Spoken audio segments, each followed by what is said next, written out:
This is the Italian Citizenship Podcast, hosted by Marco Permunian and Rafael Di Furia.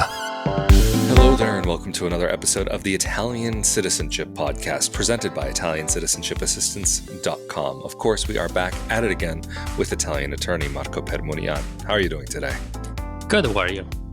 I am doing great, thank you. And in today's episode, we are going to talk about the Giustizia Civile App, the app which allows you to follow the status of your 1948 case. But Marco, before we talk a little bit more about the application, can you just give us a quick rundown on what a 1948 case is?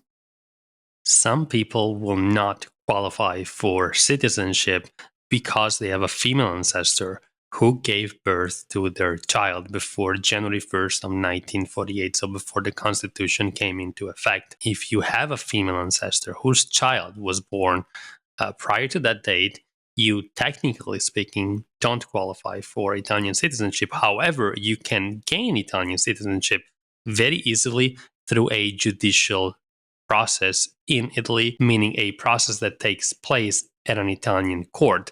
So in short, you will not be able to file your application through an Italian consulate, and you necessarily will have to hire an attorney who needs to represent you in court and file your case in court. However, these cases, they're successful, generally speaking. That's because a legal precedent has been established in 2009 by the Italian Supreme Court, Corte di Cassazione, that allows the principles that are in the Italian Constitution, including the equality between men and women, to be applied retroactively. So even to situations that happened before the Italian Constitution came into effect, for example, birth of children prior to 1948, the Italian Supreme Court has established that those children can receive citizenship from women even if they were born before the Italian Constitution allowed women to do so. However, the catch is that you need to enforce your right in court, because while there is a legal precedent,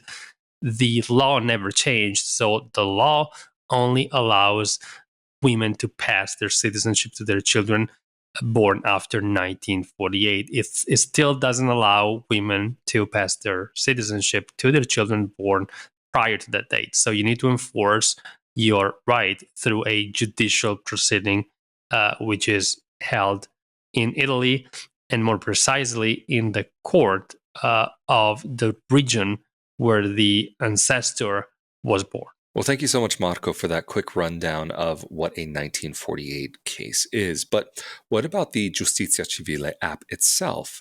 How is it used? What is it used for? I mean, is it used only for tracking your case status, or is it used for submitting documents? Or is it only used by the lawyer that's representing you? Are you, as the client, able to access it?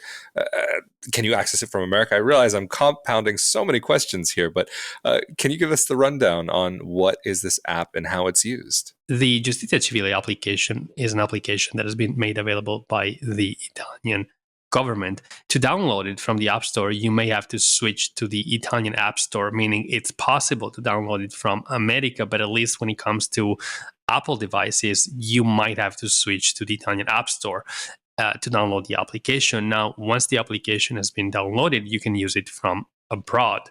The application is free, so you can use it for free. You don't have to pay any fees, and can be used by anybody. So the information is public as long as you know the information of your proceeding. So you will need to enter your case number, the location where the case is filed, and once you enter the information, you will be able to consult the registry of your case. So the registry includes the online registry, that includes all of the information regarding your case. So it's not possible to use the application before the case.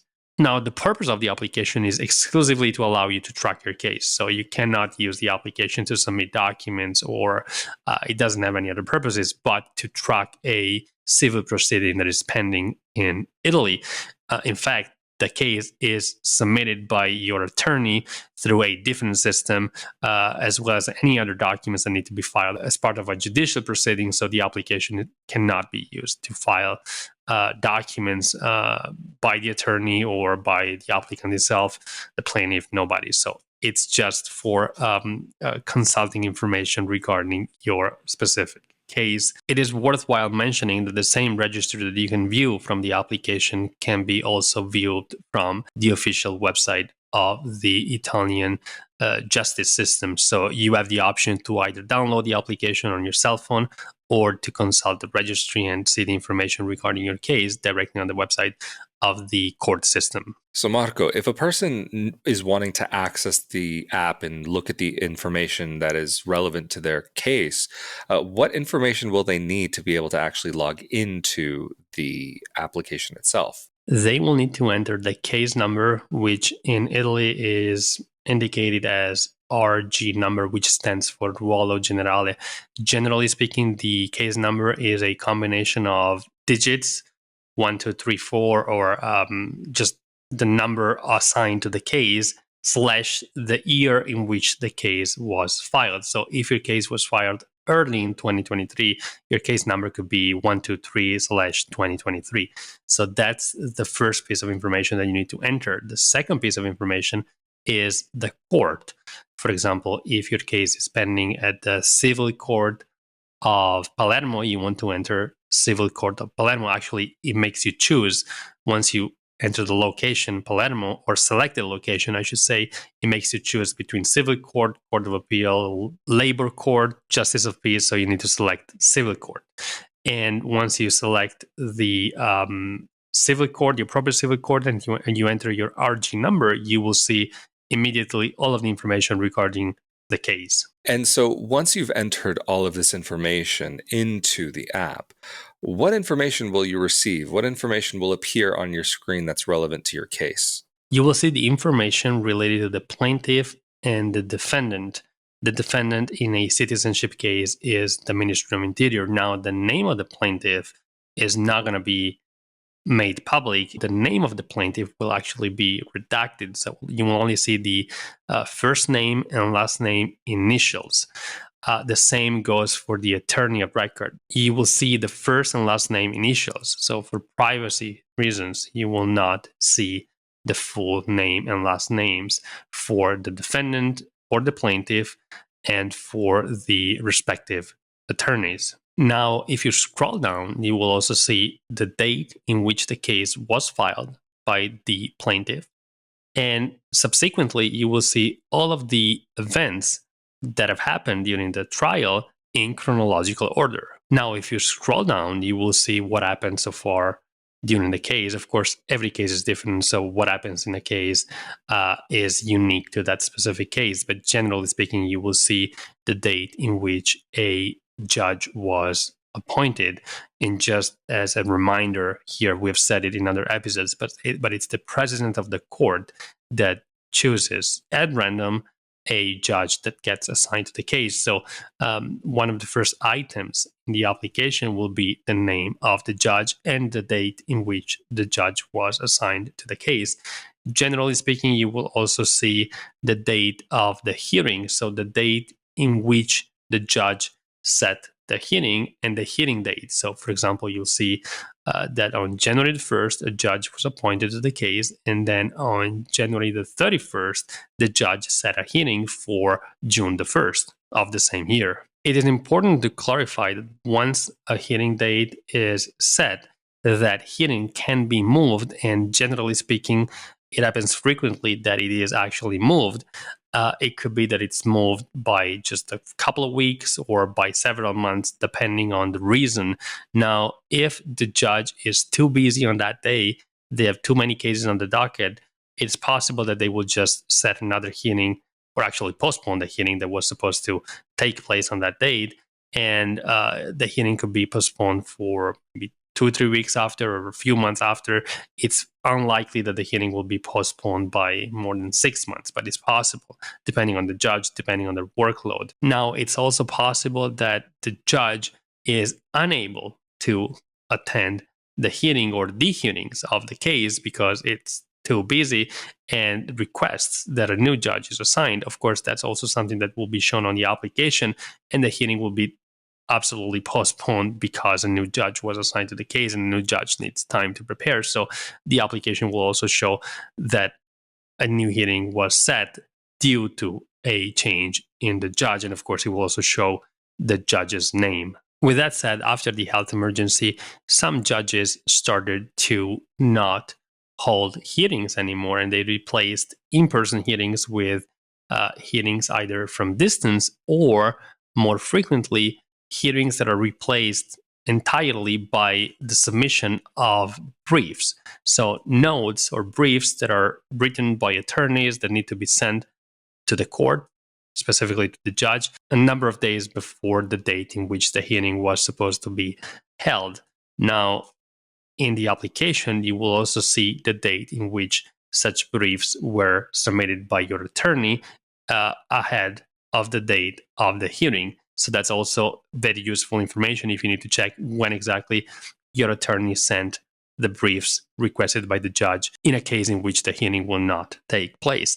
And of course, you will also see shown in the application the date in which the final judgment was rendered. You will not see the final judgment. You will only see the date in which it was rendered. The final judgment will be sent to your attorney through certified email. So only your attorney will receive the final judgment and needs to show it to you once they receive it. Thank you, Marco, for going into all this and something maybe a little bit related, but not directly about this application. What happens on that date that you say there's a judgment that's made? If it's a judgment that is more than likely going to be positive, is that the date that you are automatically considered a citizen, or how does it work from there? It's a complicated question. Once you receive the final judgment, the court did say you are a citizen, but technically speaking, you can't consider yourself a citizen yet. There is a subsequent step that needs to be taken care of. Now, this step is not really shown on the application that we just talked about because it happens after you get the ruling, so after the court process is over. But let me take a step back. You get the ruling from the judge, you can't use it immediately. You need to allow for 60 days to pass in order to allow for the other part to either appeal the decision or to just let it go and not appeal the decision. Of course, the other party is the ministry. And I'd say it's quite unlikely for the ministry to appeal a decision that was favorable, meaning a decision that granted citizenship, but you never say never, that's possible. And of course, if they appeal the decision, that will be shown on the application that an appeal was filed within the 60 days term that is allowed by the law. Now, if your counterpart doesn't file an appeal, then the judgment becomes final and you can request a certified copy of the final judgment from the clerk's office. Normally, that's done by your attorney.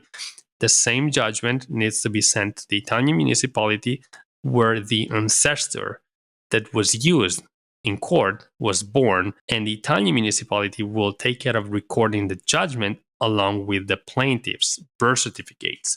So not only you need to collect the judgment, a certified copy of the final judgment from the court, but the court will also give you back a certified copy of your birth certificates that you then need to use to register in the municipality of birth of the ancestor. Once that's done, you are a citizen and you can then apply for an Italian passport. Well, Marco, this has been absolutely fascinating and really interesting to get to know and to learn about this aspect of getting Italian citizenship. But if anybody's needing help with a 1948 case or citizenship by descent application, how can they get in contact with you and your team? People can contact us through our website, ItalianCitizenshipAssistance.com, or give us a call. Our numbers on the website. Absolutely fantastic. And of course, if anybody's interested in more information about getting their Italian citizenship, how to do so and where to do so, be sure that you are subscribed to this YouTube channel where you can also learn more about moving to Italy through the Italian real estate podcast that Marco and I collaborate on. And you can also subscribe to the Italian Citizenship Podcast on your favorite podcasting platform of choice. But of course, if you're subscribed to the YouTube channel, that means you're automatically subscribed to both podcasts. And also for more about life abroad and living abroad from the perspective of a dual citizen expat, be sure to come over to my YouTube channel, youtube.com/Rafael Di Furia, or you can search YouTube, Google, or your favorite podcasting platform of choice for Not Your Average Globetrotter. But Mr. Marco Permunian from ItalianCitizenshipassistance.com, thank you so much again for making yourself available for this episode. And thank you for joining us. I'm Rafael Di Furia. Stay safe and healthy out there, and we will see you all next time. Later. Thank you.